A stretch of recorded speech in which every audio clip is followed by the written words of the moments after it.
أعوذ بالله من الشيطان الرجيم. بسم الله الرحمن الرحيم. الحمد لله رب العالمين، والصلاة والسلام على سيدنا محمد المبعوث رحمة للعالمين وعلى آله وأصحابه أجمعين،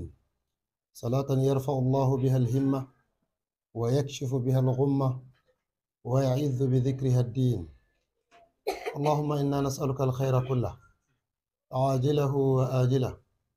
ما علمنا منه وما لم نعلم، ونعوذ بك من الشر كله عاجله وآجله ما علمنا منه وما لم نعلم. ربنا آتنا في الدنيا حسنة وفي الآخرة حسنة وقنا عذاب النار. سبحان ربك رب العزة عما يصفون وسلام على المرسلين والحمد لله رب العالمين. hande alamisa jeegore lewru ramadana hijira annabi meɗen muhammadu sallallahu alaihi wasallama diga makka yahugo madina 1446 yaadore be jeegore lewru tatabru miladiya dañego annabi isa 2025. en ɗon fassira deftere allah teddunde, en ɗon nder surol baqara, en ummiran ha dow ayare inna alladhina kafaru wa matu wa hum kuffarun ulaika alayhim la'natullah. bismillah. أعوذ بالله من الشيطان الرجيم. بسم الله الرحمن الرحيم. إن الذين كفروا وماتوا وهم كفار أولئك عليهم لعنة الله والملائكة والناس أجمعين. أعوذ بالله من الشيطان الرجيم. إن الذين كفروا وماتوا وهم كفار أولئك عليهم لعنة الله والملائكة والناس أجمعين. jamirawi innal ladhina anduɓen kafaru hufriɓe wa matuɓe maayi wa hum kuffarun ɓeɗo dow kufru maɓɓe ulaika ɓeɗo ɗo la'natullahi lanore allah alayhim ɗo dow maɓɓe wal mala'ikati be nanta mala'ika en wannasi e ɓiɓɓe adama ajma'ina ɓe fuu maɓɓe. ayare ɗo nde wardi be nanta ayare nde en jangi kenya ha dow yeccugo en yaakeji ñukkinoɓe ko allah leli dow muɗum bo ko allah wangini. allah umri ɓe wangina ɓe suuɗa ɗum. o jamirawo sey yecci en ñukkinoɓe andal ngal allah hokki ɓe ɓawo ɓe ƴamama, to hamɓe fa ɓeɗon nder laanaɓe allah, mana woɗɗinaɓe daga to hinne allah. nden kala laanoɓe fu bo ɗo laana ɗum. nden jamirawo sey holli en sey tuubiɓe nder maɓɓe ɓe woɗɗini kuuɗe maɓɓe, ɓe wangin deɗe ko ɓe ñukkinino, to ɓeɗo jamirawo jaɓanan ɓe tuubu maɓɓe. sey o waddani en haala e noyi heferɓe jottuɓe dow kufru ɓe maayi dow kufru man. to jamirawo sey wiyata inna alladhina kafaru, anduɓe en hufriɓe haɗɗo ɗo woɓɓe nder modiɓe tafsiru ɓe wi ɗo sappa ñukkimɓe ayaji allah nder yahudu en ko nasara, ɓe wanginayi ayaji allah man ha ɓe maayi ɓe hotani allah, ha ɓe maayi ɓe hotani allah. ɓeɗo ɗo kamɓe nufete haɗɗo. woɓɓe nder modiɓe tafsiru ɓe mbi a'a, ɗo ɗo nufa kala kefeero jottuɗo dow keferaku mako ha o maayi o hotani allah o kefeero. to kanjum jamirawi to inna alladhina kafaru anduɓe en hufriɓe kamɓe wonte mushrikina kenan hawtaniɓe allah. nden wa matu wa hum kuffarun, mana ɓe jotti dow keferaku ɗo, ɓe jotti dow kufru ɗo, ɓe jotti dow suuɗugo ko allah wi ɓe wangina ɗo, ha wa matu wa hum kuffarun ɓe maayiri dow yaakeyel man, ɓe yehi ɓe fotti be allah dow ɓe heferɓe, ɓe tuubayi, ɓe silmayi, ɓe tokkay dina allah, ɓe tokkay gonga. jamirawo wi ɓeɗo ɗo ulaika ɓeɗo ɗo la'natullahi lanore allah ɗo dow maɓɓe wal mala'ikati be manta mala'ika en noyi sifa laanore Allah wonde dow maɓɓe? Laanore Allah wonde dow maɓɓe kanjum on mana Allah woɗɗini ɓe daga to hinnaye muɗum diga ha duniyaru, nden haɗi ɓe bo hinne man ha lahira. Wannasi non bo ɓiɓɓe adama kala mo waɗi laanore fuu laanore hoɗan ha dow maɓɓe hamɓe heferɓe. Woɓɓe nder modiɓe tafsir ɓe mbi a'a ko nufete be nanta wannasi haɗɗo ay nane ma kefero hanko be hoore mako oɗo laana hoore mako, nden defte artuɓe dinaji artuɗi irum dina yahudu be nasara to ɓe wari wasuji maɓɓe hamɓe ananan ɓe laani kefero. To mushrikijo mo tokkay dina ko kaheya hanko kala ɓiɓɓe adama fuu arti laanimo, nden jamirawo wi e malaika en laanimo wannasi ajmaina, malaika en bo laanimo. Nanema laanore jamirawo ɗon be laanore malaika en, mana malaika en ɗo do'ana ɓe, Allah woɗɗin ɓe ɗo dow hinnaye muɗum, mana kala ko shafi hinne Allah fu ɓattataɓe tokkataɓe ɓe fottata be majum, nden wannasi ajmaina be ɓiɓɓe adama fu muɗum. To Allah renu en ko waɗi jamirawo holli en yiddugo haala goɗɗo o laata o kufruɗo o dumta dow kufru man, o anda dammuɗe hinne fu maɓɓanama mo, mana wala ta dammugal hinne Allah o heɓata kanka jokkata ɗo kalidina. خالدين فيها لا يخفف عنهم العذاب ولا هم ينظرون. خالدين فيها لا يخفف عنهم العذاب ولا هم ينظرون. jamirawi khalidina ɓe dumoɓe fiya ha nder yite ɗo, la yukhaffafu anhum al'azabu yangada hoynantaɓe, mana jamira hoynantaɓe yangada, wala hum anha yunzarun ɓe sabbitantake bo daga to yangiteki. khalidina khuludu en arti en fassira ɗum diga rawani ko nufete ɓe khuludu, mana mulazamatu lismaki yangada ɗo kaɗon lismi ɓe diga wakkatiyel ɓe maayi, ko kuma kaɗo lismi ɓe diga wakkatiyel ɓe jotti be nanta keferaku ha ɓe maayi, nden ɓe to ɓe hooti ha nder genali maɓɓe ɓe ɗo dow yangada man, ha barzaku ɓe ɗo dow yangada man, jomirawo umminan ɓe nder yangada man, nden bo ɓe kotan nder shi'e maɓɓe ha yite dow yangada man, ɓe sendirtako be yangada may bo ha foroy. khalidina fiha la yukhaffafu anhumul azabu, mana jomirawo hoynantaɓe yangada. haɗɗo a sei wodi ɓe Allah ɗo hoynana yangada, modi ɓe sei waɗi bolle ɓe wi to irum ɓe be ɓe en hoynante ɓe yangada. nder masabu ahlusunna wal jamaa ɓe mbi'a geddal jamirawo yangitan goɗɗo fodde geddal muɗum to o heɓayi tuubu o heɓayi ceeto ha wakkatiyel yangada man foti be dedei geddal ngal o yeddi, mana timmi jamirawo sei horamo nder hinne muɗum. o ɓe wi a'a nder heferɓe man wodi ɓe Allah ɗo hoynana yangada, mana nda ɓe ɗo hamɓe ɓe ɗon nder yedduɓe nder ɓe yite, amma dalilaji goɗɗi feere ɗo waɗa Allah hoynana ɓe yangada. amma ɓeeɗo ɗo kufraniɓe Allah ɓe duumi dow kufru man haɓe maayi, jomirawo hoynantaɓe yangada ko tattoy, la yukhaffafu anhumul azabu, jomirawo hoynantaɓe yangada, wala hum yunzaruna ɓe sabbitantake bo. ɗen mana jomirawo sabbitantaɓe ɓe heɓa sarari ko kuma ɓe heɓa ferwere je yangada may ko da wakkatiyel seɗɗa on,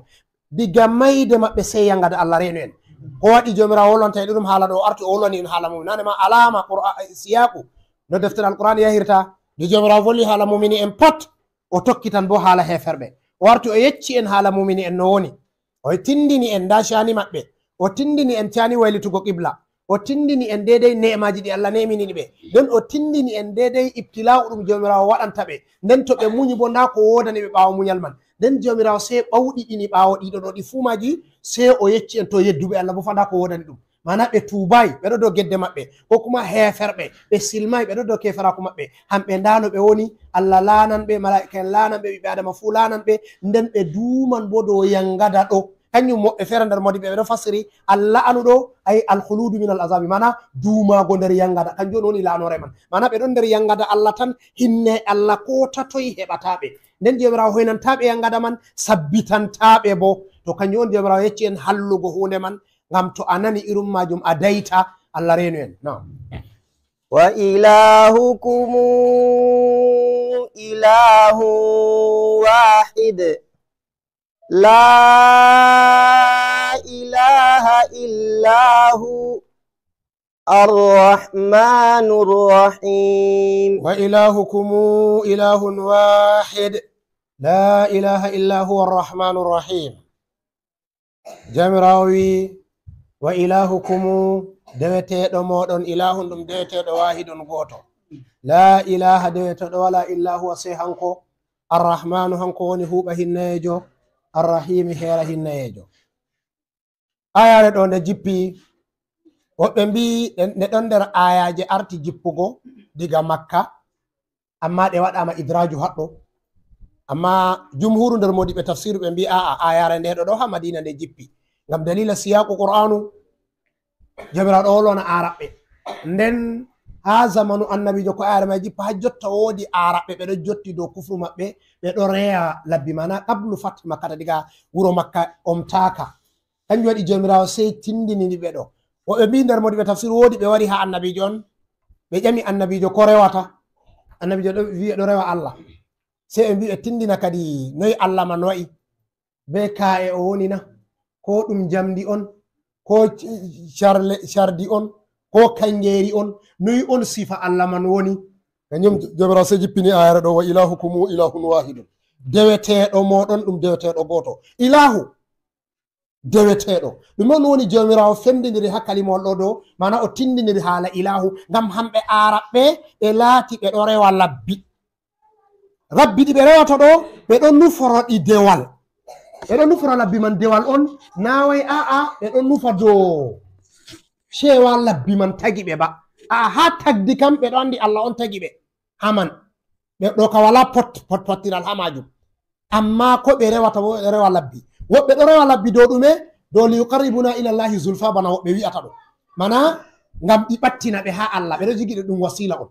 woɓe feere bo ɗo jotti dow ɗum al'ada babiraɓe maɓɓe mamiraɓe maɓɓe on ɓe ɗo dow maji ko ɓen ɓe ɗeɗe en bolino keña irum labbi ɗi ɓe rewata man hamɓe araɓɓe kanjum waɗi kala leñol fu nder leñol araɓɓe ɗo mari lawru muɗum kanjum waɗi sey ɓeɗo sigi labbi ɗo ɗum deweteɗe maɓɓe kanjum waɗi wakkati nder maɓɓe mofti ori tawi annabijo sallallahu alaihi wa sallam ɓe ƴami annabijo irum ƴamol ɗo annabijo sey wiyata ɓe allah tan woni deweteɗo ayi en tawon ka surol saɗi to o wi ajala aliyata ilahan wahida inna hada la shay'un ujabun ay kadi o mofti labbi ɗo ɗi patmaji o waɗi ɗum deweteɗo goto to mana hamɓe ɓeɗo teddina ko ɓe rewata kañum jomirawo sey o wolwani ɓe be lafzuwol wa ilahukum ilahun wahidun lafzuwol kum haɗɗo kefuwol ɗo ngol mooɓi arande en be nanta wolwanaɓe ha zamanu man be waroɓe ha ñande dargal wa ilahukum ilahun wahidun ɗum sandata ɗum sottatako ɗum yirlata mana ɗume wala wakkatiyel ngel warata na allah on woni deweteɗo ba haɗɗo nder maɓɓitoɓe nder modiɓɓe ɓe ɗon mbiya aa kala ko goɗɗo nufi rewi fu allah on o nufi be majum ko deke ɗo bo ɗum maɓɓitina ɗen dammugal gongal feere saɗa en sala hakkiloji meɗen haɗɗo ko nufete wa ilahukum ilahun wahidun jomirawo ɗo wolwana ɓe nde ɓe yiɗi ɓe anda moy on woni deweteɗo to deweteɗo maɓɓe fa ɗum deweteɗo goto hanko woni moyjo allah wa ilahukum ilahun wahidun nder ha modiɓɓe balaga ɓe wiɗi mon hikima takraru ɗo kadi wa ilahukum e wi'a noni wahidun ne amma o wi wa ilahukum ilahun wahidun ay ilahu toggitama haɗɗo ay ɗo ma yuhimu al isniya mana waminan woɓɓe feere ha no waɗi o wi deweteɗo mum deweteɗo goto sey ɓe araɓe ɓe wi'a en laaro nder borle araɓe le sifa tawkidi to a yiɗi sembiɗingo hunde sey a toggita wolde man be hoore maare kañum jomirawo wi deweteɗo moɗon mo on ndewata ɗum ilahun wahidun ko kuma deweteɗo be gonga bajjiɗinaɗo be dewal mo handi rewego diga arande be hande be jango be ko nde fuu ilahun wahidun deweteɗo goto haɗɗo sey a tawa jomirawo nde o wolwan haala takle pat to ni takle on o wollirta o wolliran ɓe dow wahdaniya amma to o wolwan haala zati mako dow ahadiya o wolwata to jomirawo wolwanan zati mako dow ahadiya wakkati o lolda be annabijo no wi qul huwa llahu ahad huwa llahu ayi ɗo na yimɓe feere on ɗo wolwane ba zati ma kon o nufata to ɓe yiɗi ɓe anda allah ɗo ahadun fi zatihi ahadun fi sifatihi wa ahadun fi asma'ihi feere mako waɗi farqu hakkunde ahadiya be wahidiya kodeke modiɓe tasawurufu ɓe ɗo nassina hunde feere hakkunde ahadiya be wahidiya ɗo sey ɓe mbiyama woodi wuhuda totton woodi ahadu ɗon woodi wuhudatu ɗon nden woodi wahidu bo ɗon mana Allahu ahadun ɗon nden wuhudatu bo ɗon ha caka nden wahidiya bo ɗon to kañum jawrato o wolanan onon takle reweteɓe rewoɓe Allah en on rewata ilahun wahidun onon gefe wahidiya on woni ngam ɗume ɗum sifata nazzulu on ɗoma andal gongal feera on haɗɗo ko en famata jawmirawo wi wa ilahukum ilahun wahidun oɗo sappa en mo on woni reweteɗo deweteɗo ka Allah goto tan mana mo a nufata be dewal mon a nufata be dewal Allah goto tan wa ilahukum ilahun wahidun la ilaha illa huwa deweteɗo wala sey hanko ayi o wi'e la ilaha illa llahu haɗɗo o wi'e la ilaha illa llahu sey o winoyi la ilaha illa huwa o waddi kalimol huwa to ko huwa ɗo sappata o waddi lameri ngam hamɓe araɓɓe lameri ɗo mari woɓɓu ha maɓɓe kanjum waɗi a yi hatto ni o waddiri lameri kum wa ilahu kum ilahun wahidun sey o lori o lorni haɗɗo la ilaha illa huwa deweteɗo wala sey hanko la ilaha illa huwa ɗume to a heftayi moy on woni hanko ɗo sey o wi arrahmanu arrahimu hanko on woni huuɓa hinnejo heera hinnejo hamɓe araɓɓe ɓe yiɗa inde Allah arrahmanu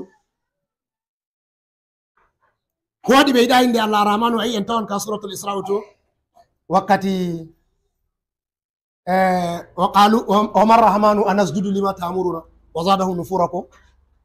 sey jawra wi qul ud'u Allah aw ud'u rahman ayyamma tad'u falahu lasmaul husna ay hamɓe ɓe yiɗa inde jawmirawo rahmanu jawmirawo sey volwi arrahmanu ɗo iringaman Allah man ni inde mako arrahmanu ngam ruɗugo kine maɓɓe doole maɓɓe deweteɗo kam rahmanu rahimu ɗo Allah kenan to haɗo o wolwiri sifa rahmanu ngam irgamu maɓɓe sey o lori o wolwani muminen bo dow rahimu khususiya arrahimu heera hinnejo ngam inde rahmanu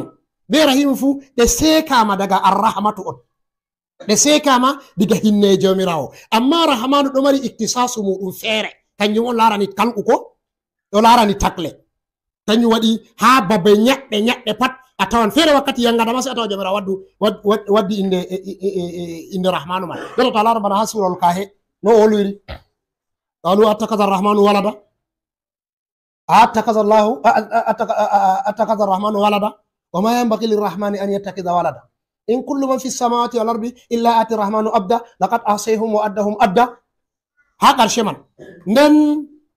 to jomiraɗo wollo haala takle wakkati feere so o waddanama inde rahmanu o hokkama ngam ɗume rahmanu ɗo mari muqabala be nanta halqu kanjum waɗi ɗume oɗo fondi ko moyjo ha duniyaru ɗo mana ko taga fu tagama nder inde rahmanu on kanjum waɗi a tawata misa sendirta ko sey ha imanu bana iyende toɓanan julɗo toɓanan kefero bana julɗo maran kefero maran ko moyjo maran dow ɗume dow suura inde rahmanu mana o fondi ɓe ha maɓɓe ha inde man kenan kanjum waɗi hamɓe araɓe ɓe ɗuɗa yiɗugo nde ngam nde ɗo mari sifaji goɗɗi feere na sei to en bolli ɗi haɗɗo je leɓantaɓe hamɓe araɓe ɓe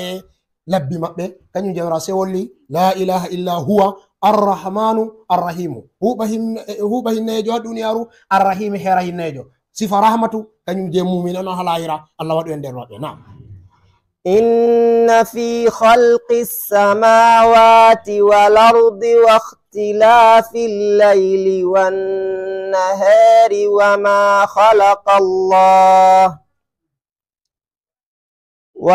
خلق الله في السماوات والأرض وما أنزل إن في خلق السماوات والأرض واختلاف الليل والنهار وما أنزل إن في خلق السماوات والأرض واختلاف الليل والنهار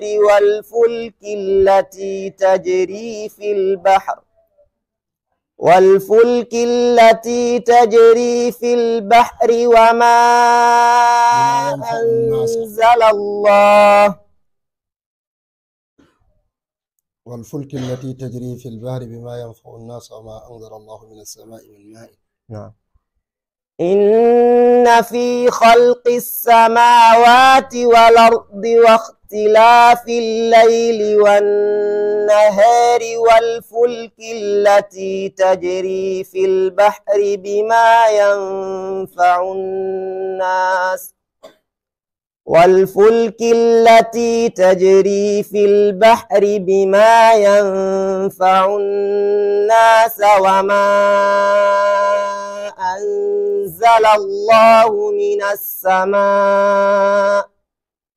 وما أنزل الله من السماء من ماء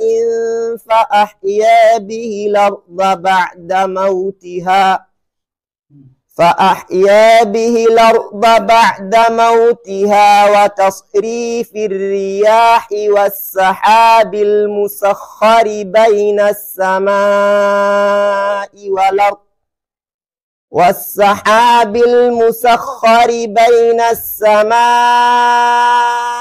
والأرض لآيات لقوم يوقنون إن في خلق السماوات والأرض واختلاف الليل والنهار والفلك التي تجري في البحر بما ينفع الناس وما أنزل الله من السماء من ماء فأحيا بالأرض بعد موتها وبث فيهما من كل دابة وتصريف الرياح والسحاب المسخر بين السماء والأرض لآيات لقوم يعقلون. جمراوي إن أندو في خلق السماوات هاتقو أسمنجي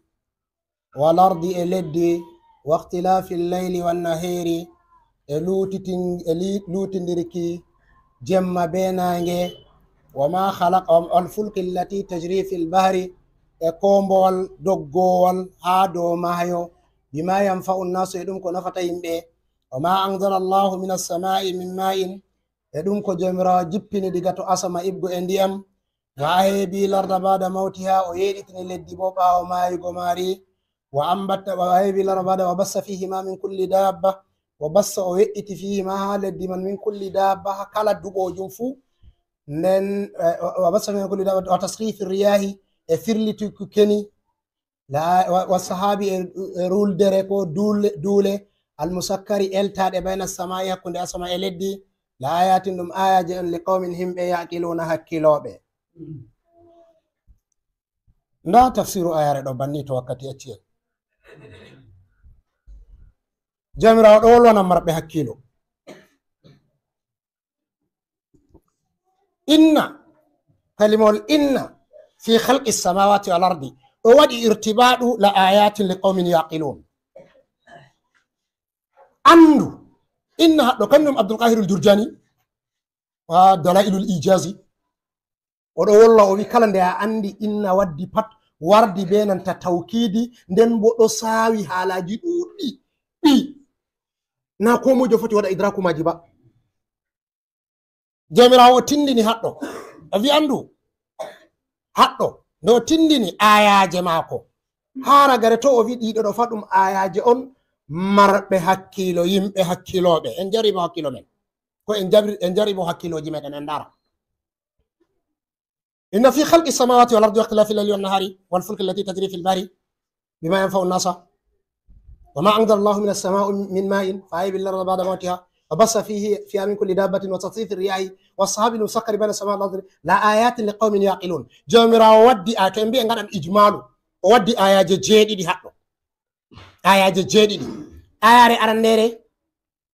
إن في خلق السماوات آيات إدبري والأرض ayare tatabre waqtilafi al-layli wan-nahari waqtilafi al-layli nayabre an-nahari jebre wal fulki allati tajri fi al-bahri bima yanfa'u an-nas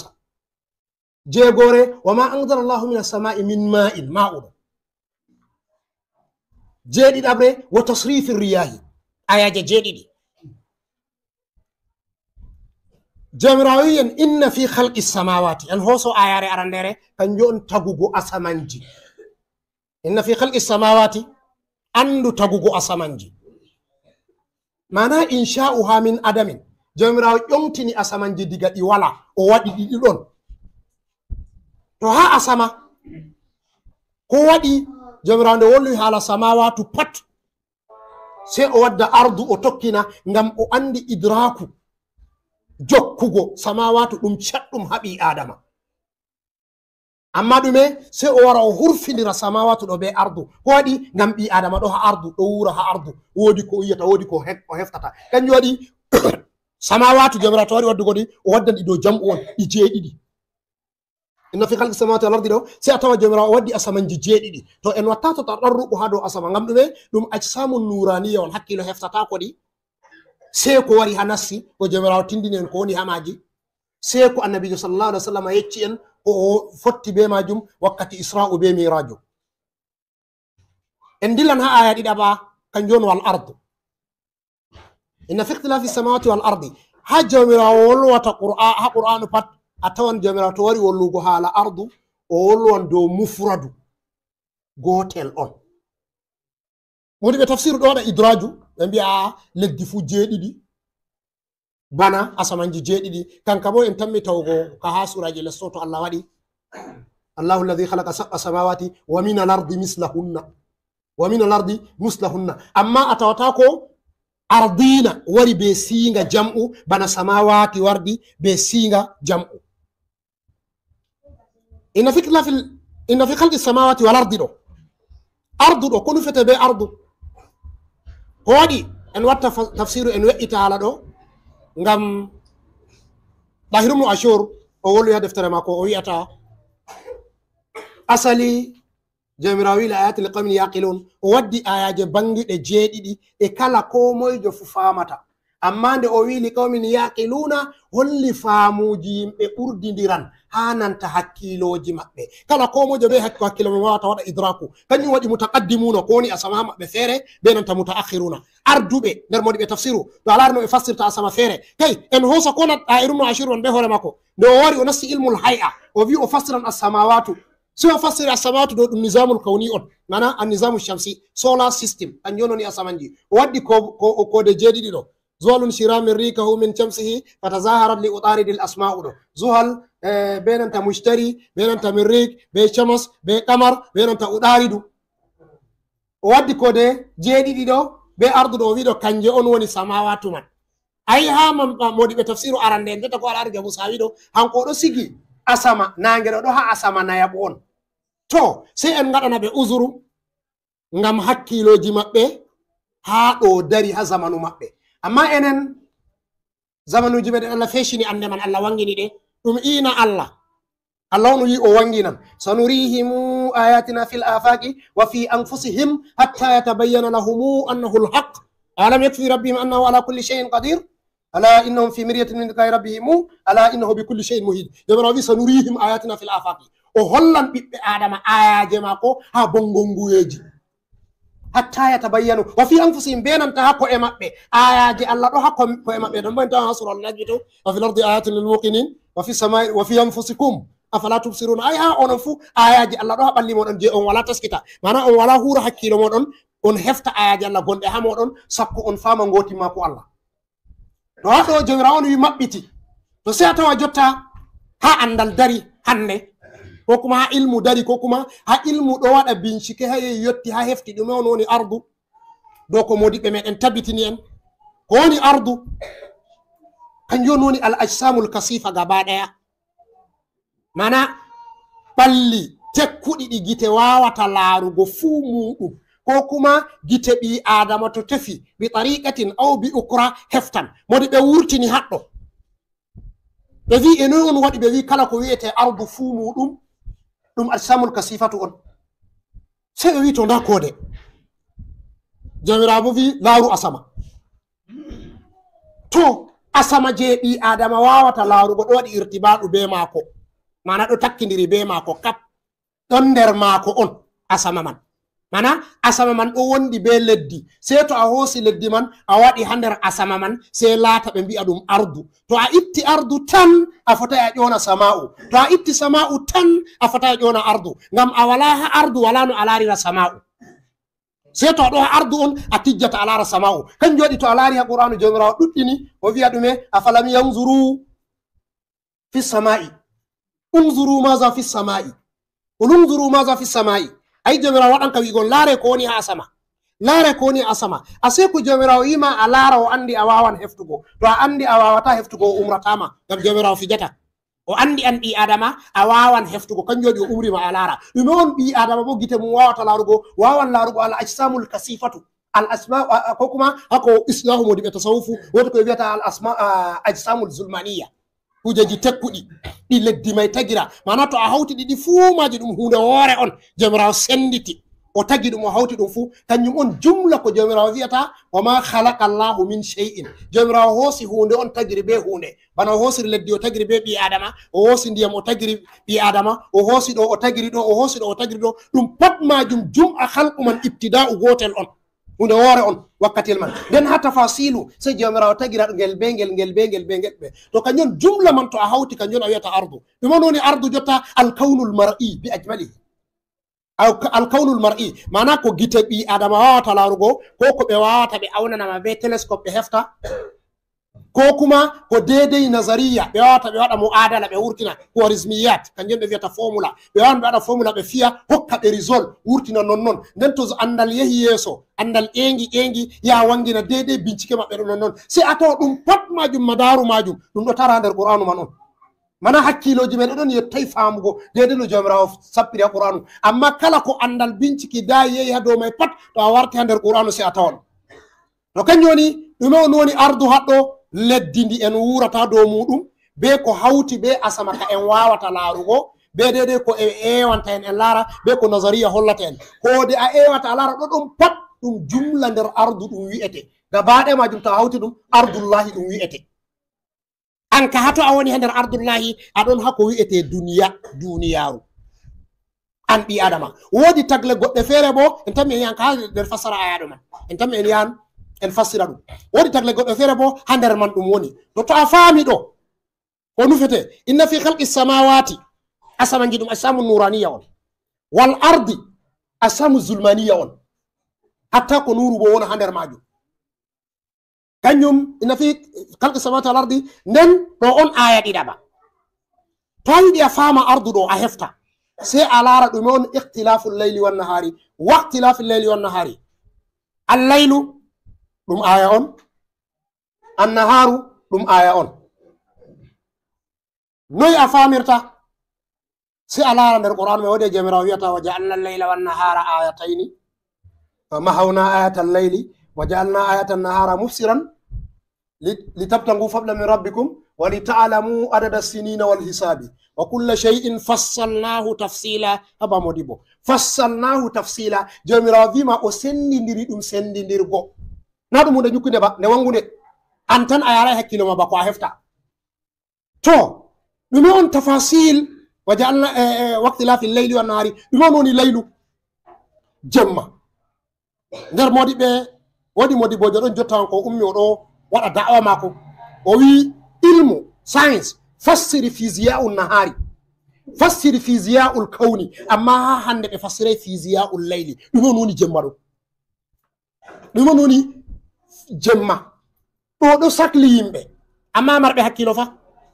ngam an kaɗo nder jemma ma jemma wara a ɗana fina to a heɓi a ñamini a harini shikenan a dilli a ñalli huugo a somi aɗo rena jemma wara lora a fukka a wala kañum tan a andi aa woɓɓe feere ɓeɗo bincika ɗume on woni jemma ɗo sey en laara ha yimɓe yunan hamɓe no ɓe sigi jemma ɓe wi jemma ɗo ɗum tagdi on Allah tagiri ɗum ba tagiri ko ɗume sigi woɓɓe feere bo wi aa jemma ɗum aaridi on ɗum fe'an fe'ugo jotta to a laran ko bana ha shuara'ul jahiliya hamɓe ɓeɗo sigi le jemma ɗo ɗum tagdi on no imrul kaysi wi walaylin ka mawjul bari ko arka sudulahu alayya bi anwa'il humumi li tabtali ko fa qultu lahu lamma tamaɗɗa bi sulbihi wa ardafa ajazan wa na'a bi kalkali ala ayyuha llaylu tawilu alan jali bi subhin wa man isbahu minka bi amsali ko ni imrul kaysi o wi o tindini fisiyaul jemma man o wi jemmare ɗo hunde on ɓe tagine nde wara nde nasta nder nange bana kuunga on nga ɗo dari feere bo wodi o sifata o wiya jemmare ɓe ɗo haɓɓi ɗe bi amrasi kattanin ko bi amrasi kattanin bana ɓe haɓɓi jemmare me nde dillata sam ɓe ɗo haɓɓi nde ɓe ɗo darni bana mana ɗum hunde on tagade ni ɓe sigi to amma to a laari jomirawo wi waqtilafi leyli wannahari ɗum on woni ihtilafu lutindirgo oɗo ɗo tuura oɗo ɗo o wara o dara ha darnde maako oɗo ɗo bo tuura oɗo ɗo wara dara ha darnde maako oɗo ɗo bo tuura oɗo ɗo wara dara ha darnde maako banni ɗiɗo lutindira kanjum waɗi o wi o jalna layla ayatayni ɗo famma hawna ayatal layli wa jalna ayatan nahari mufsira woodi ha a tawata jemmare man on warata nasta ñalawma man woodi ha a tawata bo ñalawma on warata nasta jemmare man no ɗum warata to yiɗi en hefta no ɗum warata sey en laara noy on solar system meɗen woni mana almajmu alchamsiya meɗen woni sey en tawa nange ɗon ɗo ngeɗon ha chaka yimɓe nane modiɓɓe nane nder bincikoɓe yimɓe science na ko wari ha qur'anu ba ngam diga almajriɗi woni ɓe wiyata almajriɗi alqarnu salis l hijri Fakhruddin Razi wari tawi oɗo janga deftere o tawi Umar ibnu Hisam ɗo janga deftere almajriɗi ha modi bojo goɗɗo feere o wi ko a watta be ande ɗeɗo ɗo bo o wi aa miɗo yiɗi mi fassira ayaji Allah inna fi khalqi samawati wal ardi ɗo mi yiɗi mi fassira ayaji Allah wa ja'alna samaa saqfan mahfuza mi yiɗi mi fassira ayaji Allah je jomirawo tindinta asamanji be koode ɗo to na mi jangi mi andi ɗum on woni koode ha ande artuɓe non mi heftirta ko jomirawo voli ha qur'anu to haɗɗo nder falasifatul muslimina modiɓe islama ɓe fassiri ɓe wurtini amen arti wurtingo majmu e chamsiya nden diga ɓawoɗo ɗon ɓe arri ɓe hefti dede kurawiyatul arbi dede no leddi men ndi tariri deden ɓe hefti nda jahargal nange nane kam bana irum nazaniyat copernicus hanko ɗo sigi nange ɗo dari ngeɗo dari tan tange mana tooshi on ko pitilla on ɗo aski nge wala yirla amma qur'anu sey famni en o wi en والشمس تجري لمستقر لها ذلك تقدير العزيز العليم والقمر قدرناه منازل حتى عاد كالأرجون القديم لا الشمس ينبغي لها أن تدرك القمر ولا الليل سابق النهار وكل فهم كلمة الكل وكل في فلك نسبه كلمة الكل أندر كفسر تكوج جديد كان يندر مودي به لاري واللي في دفتره أحكام الكل فيما عليه تدل أنكو دفتره ما كو فسر وفيني ندبان فوت يد تيم ما دجني كل تان ne tawi kullu fu no a hosirta ay haɗɗo yimɓe manɗik so ɓe hoosi alkulliyatu kamsatun dunanti kasko jinsu no non on arabun ammuno has hamɓe ni ɓe fassirta to ha kullu ɗo sawa manaji ɗuɗɗi sey to a andi siyaqu wolde nden a hefta ko nde nufata jomirawo wi o kullun fi falakun ɗo allah tagay hunde nde ɗo de'iti wala kala ko allah tagi fu ɗum ɗo yirla bi ɗariqatin aw bi ukra sey to a anda tan ngam o wi o kullun fi falakin yasmahuna kala ɗi pat maji ɗiɗo yina on ha nder falaku maji to haɗɗo tayde hefta fi ziya ul layli wan nahari si atawa ash-shamsu tajri li mustaqarran liha ange do dogga do kayge nange nge do yirla ha hoore mage nder awa no gas e nay mana nge do filita hoore mage nge do filita ha nder majarra ha nder nizamu shamsi nge do filita nder nizamu shamsi bo nder noy nder lebbi sappo e ɗiɗi kanjon lewru aranderu january yogo december kanjon nange firlitita haɗɗo en e heɓata fasluji ɗo fasluji nayi nden nange man be majmu shamsiya mai fu ɗo firlita ha nder majarra ɗon bo nder duuɓi million temerre ɗiɗi be ko yoyi ha ɗo to ɗo kay en yottai famugo kanjum en warto hakko en famata je awa nogas e nayi be nanta lebbi sappo e ɗiɗi ha yirlugo nange awa nogas e nayi ɗo nden ha majmu alchamsiya man hoode tarata nange man ɓe pat maje kala hoodere fu woodi no yirlirta kala hoodere fu yirlirta en warto ha meɗen enen leddi meɗen na en woni duniyaru kenan hoodere duniyaru bo ndu ɗo tara ha nange go ɗo tara ha nange go nder noy nder awa nogas e nayi amma mawnugo kurratul ardi ɓe mbi ko ɗume ɗo yirla wala ko de'iti sey to a famay no yirlirta man tan en tami fassurgo dede no leddi yirlirta ha ayaje sappo en وترى الجبال تصيبها جامدة وهي تمر مر الصحاب صنع الله الذي أتقن كل شيء أي جبراوي الاران أتمنى كوسجر دو إتيون أما دو دوغا mana no duule doggirta to iyende ɓaɗi waɗugo na yiyani banni kosaje doggirta to teto en wari hato tombo en fassiranaji ma dede no famirte ngam man leddi ndi ɗo yirla on ha yirlugo awa no gas e nayi ɗo kayiri leddi man giɗo ɗum tamre on ha en woni jotta ɗum tamre on. Tamre man ɗo jotta bana jangoɓe science ko kuma jangoɓe geography ɓe andi woodi diidi ɗon je ɓe fondirta diga fuɗɗode ha dow kañum al qutbul shimali ɓe ɗum ta al qutbul janubi. Woodi bo diidol ɗon je sendi duniya may caka kañum ɓe wiyata ɗume equita ɓe wiyata ko al khabbul istiwa. Woodi je ɗo dari woodi je ɗo famɗi. To hananta nange ɗo aski ha caka cilik ɗo totton a tawta i'tidalu jemma be nange. Woodi hananta lewru duniya man to ɗum ɗo sakiti nange ma hayirlata ɗo a tawan woodi nde duniya man heedata dow seɗɗa si a tawa to heedi dow jemma se ɓura ɗuɗugo, to heedi les si a tawa nange ɓuri ɗuɗugo. Nden bo pat bo ɗo sankiti on wala ha ɗo fotidi tan wala nanta jemma sam kañum ɗoma ɗum memondere maji Allah. Ngam woodi e jomirawo wiyata en qul ara'aytum in ja'ala Allahu lakum layla sarmadan ila yawmi alqiyama faman ilahun yatikum bi naharin taskuruna fihi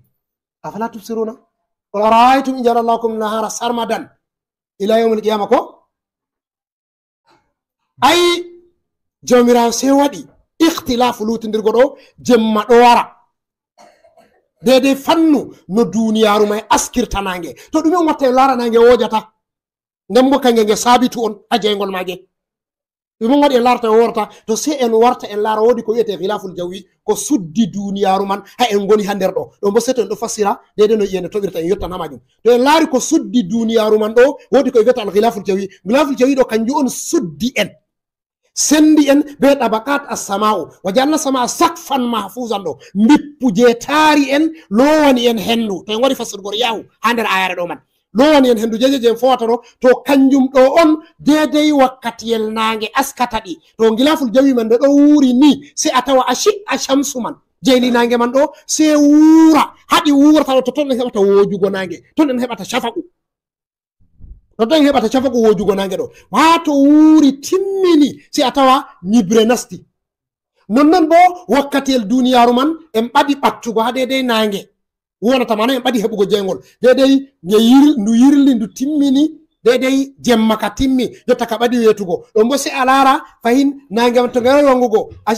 gilaful jawigo se lora wuurange ño'a jeyli man ño'ugo jeyli to ton en heɓata wojugo. Ay kanjum waɗi goɗɗo wawan laara nange wakkatiyel ngel fuɗata ko de ke torran gite laaran nange wakkatiyel ngel mutata amma a fotai a laara nge caka nange wanema.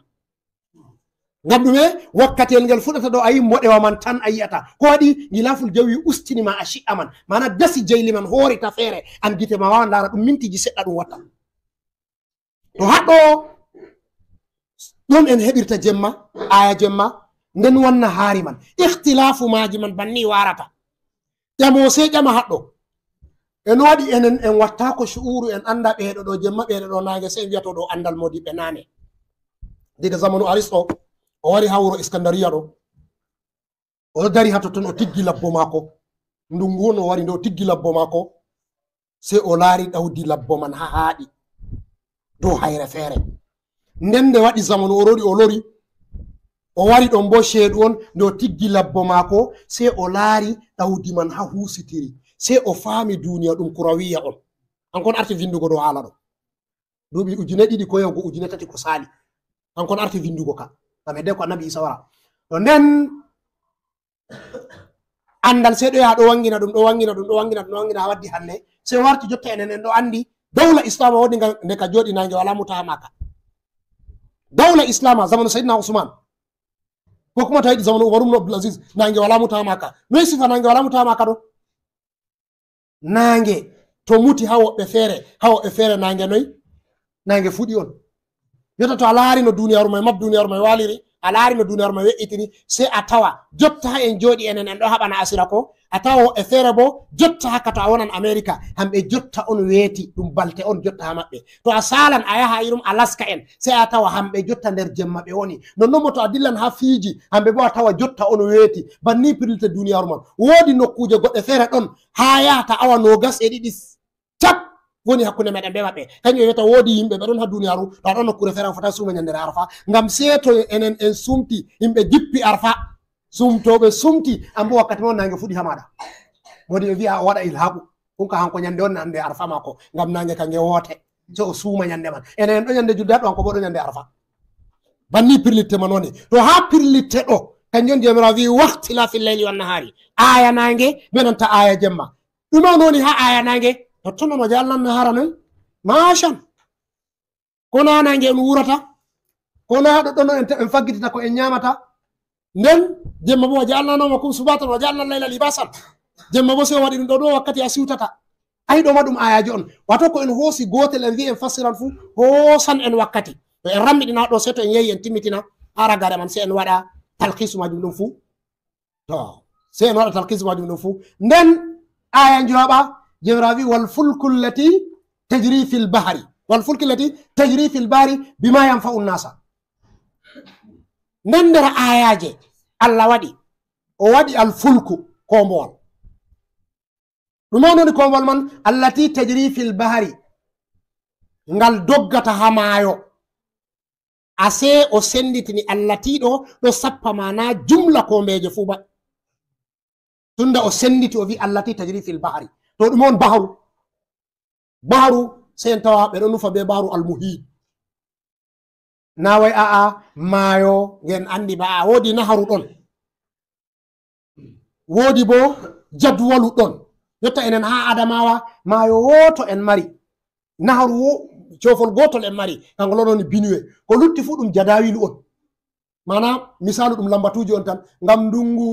ndiyam ɗon ceeɗu wala ndiyam koɓe nufata be naharu bo ndiyam sendirta ndungu be ceeɗu koɓe nufata be baharu bo ndiyam lammuɗam to ala ndiyam lammuɗam se a tawa 70 a duniyaru 17 maru fuu muɗum ɗum baharu man on to wal fulki llati tajri fi lbahri jemirawo wi al fulku kombowal no heɓira kombowal heɓama diga ha annabi nuhu ɗo e feere wi ɗo on madda'a kombowal hosta il fulka bi ayunina ayi jemirawo wi waɗu kombowal ɗoɗɗon ɗo awi leɗɗan ko feni waɗugo kombowal amma kodeke siyaqu tariku ɗo holla en kodeke kañum ɗo israiliyat en solatako ko enen mbemaje enen ni en andi mabda'a kombowal fuɗɗi diga ha annabi nuhu alam ara anna hamalna zuriyatahum fil fulki almashhun fil fulki almashhun alifi be laamu wari tarif kombowal annabi nuhu may kangal nufa haɗɗo to kombowal ko nufete haɗɗo kombowal eftowal hunde ɗunde jama'are ɗunde kare ɗuɗɗe dongal ɗungal to en andi ɗo seje mu hiɗuman to se en lara zamanuji nane no kombojo woni kombojo ɗon ha zamanuji caliɗi kanjo on woni wasila no ɗum eggirta min dowlatin ila dawla eggirta haɗɗo dilla hattoni amma ha araɓɓe hamɓe komboje ɓe ɗo andi ɗum ha yimɓe toyi yimɓe yaman hamɓe woni dow maayo mana ɓe ɗo ɗelliti wodi woɓɓe maɓɓe ɓe ɗo ɗelliti dow toyi bana irum himɓe najrana ɓe ɗo ɗelliti dow toyi ɓe ɗo ɗelliti dow bahrul ulsum maayo maliya woɓɓe maɓɓe bo ɗo ɗelliti dow ɗume almuhidul hindi woɓɓe maɓɓe bo ɗo ɗelliti dow toye alkhalijul farisi dow maaje tati to ɓe andiri yimɓe zifar kanjum woni yaman jotta be oman be jusɗu nder saudiya hamɓe on ɓe andiri komboje ha maɓɓe amma jaziratul arab jahangal komboje ɗo famɗi ha maɓɓe se seɗɗa kanjum waɗi to a laari moɗɗa malik nder hadiseji annabi sallallah alih w sallam waɗi debbo goɗɗo ɗon ummu haram biyeteɗo ummu haram ibnu milhan oɗon nder muhajirin ko en egguɓe makka warti madina to e feere wi'a nder lansarin ko en o woni amma ummu annabijo to yahi quba nde yahi ziyara ha quba fu en andi ɓe wi kala ragare lewru fu annabijo ɗo ha quba ɗum ɗon awalu masjidin ussisa ala taqwako kala ɓawo ñalɗe fu annabijo ɗo ha totton to annabijo yahi ha quba oɗo yotta ummu milhan o wala ha muɗum mana o yaha o ñama ha muɗum to debbo me bo nde annani annabijo waɗi fu so shiran annabijo ñamdu annabijo to yahi waɗi ziyara muɗum timmini se umma yalamo homnamo ñandere feere annabijo wari nde annabijo wari ha to maako ñaami se annabijo ɗani annabijo nde ummi seeɗo moosa se annabijo ɗo jala se o ƴami annabijo ma adhaka sinnaka ayi hamɓe sahaba en teddingo annabijo to ɓe hollana se ɓe bi abi anta wa ummi ya rasulallah se to ɓe arti ɓe soodiri annabijo ɓe danta dadiraɓe maɓɓe ɓe babiraɓe maɓɓe tawon kañum ɓe arta ɓe sottan yonkiji maɓɓe ɓe annabijo bi abi amma anta wa ummi ya rasulallah ma ataka sinnaka annabijo sallallah alih w sallam se wiyata unasun min ummati uridu alayya ghuzatun fi sabilillahi yarkabuna sabaja hadha albahri mulukun fi asirratin. Ummu Haram so wi annabijo ud'u li an akuna minhum, o wi allahumma ij'alha minhum. annabijo nde ummiɗo jalata so o wi ayi tayin man ɓeɗo nder ɓilla, tayin man dawla islama ɗo famɗi, ɓe ngala sembe, ɓe fotayi ma wongutugo konuji arandeji ɗiɗon nder ɓillaji, wala no ɓe foti, ɓe ɗuɗayi. nden o waali annabijo ummi sey wanni mo albishir, o wi mi laari jamare wonde feere nder ummatore am, nden bo ɓe feƴƴinama ha dow am, mi laari ɓe bo ɓeɗo dilla kono fi sabilillahi, ɓeɗon ɗum lamlamɓe on, ɓeɗon dole selamu. Ummu Haram se nani belɗum, so wi annabijo am usen futoranam Allah mi wona nder maɓɓe, o wi to Allah waɗumo nder maɓɓe. to nokka famirte hamɓe ɓeɗo jasiratul arab, ayi cifu jasira ɓe woni, e lallay woɓɓe gure goɗɗe feere ɗo ɗelliti dow maje, amma mayo wala maɓɓe. ɗo ɗum famirte, ɗum famaka se zamanu Muawiya ayi Seydina Umar windi ɗerol o haɗi ɓe nastugo mayo, o haɗi ɓe nastugo mayo dow ihtiyaɗu larugo adadu jumɓe, ngam tayi may uwatu heferɓe ɓuri ɗuɗugo ɗo sembe julɓe, bano woni jotta ɗo ni nayi heferɓe hamɓe mari duniyaru ko to tayi may fu banni on. Seydina Umar sey o haɗi ɓe, Muawiya windena Seydina Umar o wiya usen fu o dunganamo nastugo mayo, o sali. Sey zamanu Seydina Usmanu Muawiya sey ɗaɓɓiti isini, Seydina Usmanu sey yerdinimo, nde Seydina Usmanu yerdinimo hankon feni waɗugo al ustulul bahri al islami, mana ustulu sojoji ruwa, soja en ndiyam, to yindi en anda ayi soja en ɗo kaci tati ko, wodi soja en dow, wodi soja en leddi, wodi soja en ndiyam. to mo on feni waɗugo soja en ndiyam al ustulul bahri ha islama ɗum Muawiya tumno Abu Sufyana radiyallahu anhu, Allah ɓeddan mo yerda. nder sahaba en annabijo woni, ayi ɓawɗo o lati amirul muminina fu, amma zamanu Seydina Usmanu on waɗi mo o waɗa al ustulul bahri. be ustulul bahri ɗo o eri o yehi o ñami Ubrus, se tawa Ummu Haram oɗon nder konuji ñamudi Ubrus. nden hanko Muawiya sifa mako en ɗo hangitina hadis on ɗo, sifa mako hanko ko ndey ayi Muawiya oɗon nder maslamatu ahlil fathi, mana hamɓe sende annabijo ñami wuro Makka ɓe silmi dow dole, na dow ɓeɗo yiɗi ba. nden annabijo sey hoosimo waɗimo o maga takadda on windanomo, o katibul wahyi on. nden ɓawoɗo ɗon Yazid ibn Abi Sufyana arti silmugo. Yazid ibn Abi Sufyana ayi hanko Seydina Abubakar arti turugo mo leddi Sham, hanko on honi ñami wuro man, o ñami ɓawo zamanu Seydina Umar be ñalɗe seɗɗa sey o mayi. nden Seydina Umar sey turi Muawiya, sey o nana habaruji goɗɗi feere ha Muawiya, o nana Muawiya ɗo wurta dow sura lamɗo on islam ko hande. Seydina Umar hanko ha o timmini ngenɗam makko limse kala ɗiɗi o mari, o ɓorna ɗo hande, jango bo o ɓorna ɗo. issa makko to en gari en bollan hanko fu woɗ ayaje larantamo a suratu Ali Imran to lerdi en passiran irum maji, en yecca en ɓaran sira seɗɗa seɗɗa to cafi sahabojo, en yecca shani makko. hanko haɗɗo Muawiya so wurta dow sura hay alamɓe. Seydina Umar wakkati yehi Sham, o yehi be anniya ittugo mo dow laamu, o nani Muawiya ñamata ko se belɗum, o ronata ko se laamu, nden bo ɗo hosa deidei no rum watta fuu muɗum, sey o waɗa irum man. sey o wari o tawi mo, nde o ƴonimo o laari Muawiya ɗo ɓorni limse laamu, hamɓe bo jemaɓe ɗum diina on, ɗum jihadi fi sabilillahi on. amirul muminina tawa ɗo wala dago bali, limse mako kala gotel, o filo o wala, hayre on woni filo mako, wala ko yalimo. to o heɓi ko o ñami hande ni heƴimo. hanjum waɗi Seydina Umar be takashufu mako fu, nde o laari Abu Ubaidatul Jarrahi, nde o yehi Sham, o laari ɗum sey nde o woki, o wi an wonta amirul jeyshi, nden laaru limse a ɓornata, yu ñamdu a ñamata. Abu Ubaidata sey jali, aminul umma sey o jali, o wi aa min miɗo mari ci'e ɗiɗi, kanjum deidei komi heɓi fu sey mi hosa mi turana saare am wora ɗo miɗo siga, ɗo bo nane ma ɗum duniyaru, sa layi komi ñama ko mi yara, nden komi ɓorna bo miɗo mari wanare am, miɗo mari bo haddare am, heƴiyam bo ɗum ɗo suuriyam, he'atam julugo, ko he'atam julugo bo he'iyam curugal. o salay wanare makko be haddare makko, aminul umma. kanjum Seydina Umar wakkati Abu Lulu a yiwimo laɓi, o wi wallahi wonnono aminul umma ɗonno ɗo foof ha duniyaru, hanko o halfitinta khilafa islamiya, o sekata to Allah ƴamimo ko waɗi a halfitini aminul umma, o wiya Allah am mi halfitini ummatore annabijo maɗa, gerdaɗo annabijo maɗa. to Abu Ubaidata artimo, hanko oɗon nder ɓe mayi ananta ɗa'unu Amwas. to kanjum waɗi hanko Seydina Umar nde o yehi o yiidi be Muawiya ha totton, o wi Muawiya e no waɗi an a ɓornata, o terɗimo o hudimo, o wi e no watta a ɓornata limse jabbarina. o wi'a amirul muminina fa min nder ɗo tare mami woni, miɗo heddi be nanta dawla Byzantiya, dawla Rum, hamɓe ndano lamlamɓe maɓɓe wa'i, min bo miɗo waɗa no ɓe watta ɗo ngam ɗume, ngam hollugo ɓe hamɓe sembiɗingo julɓe bo, ngam to julɓe laari no lamlamɓe maɓɓe wa'i sey teddina lamlamɓe maɓɓe dininta julɓe. Kanjum watta mi waɗa Umar Jali o wi an ɗo hinka maɗa kala nde mi nuumi mi ittete fuu sey to a wurtiri am tami anda. To kanjum waɗi hanko Muawiya sey o fassiri ha honugo makko Qubrus. O ñaami Qubrus, Cyprus jotta ɗo a yiɗo senditi geɓe ɗiɗi jotta, reta man ɗo ha onda Turkiya, reta man ɗo ha onda kuje ɗo, amma asali mai ɗum dawla Qubrus, ɗum Muawiya on ñaami wuro man go pat o wartiri ngo ɗume, ɗum wuro julɓe. To wakkati man Ummu Haram debbo go ɗo nder konu man, nden bo o laari suura ka annabijo wi mulukun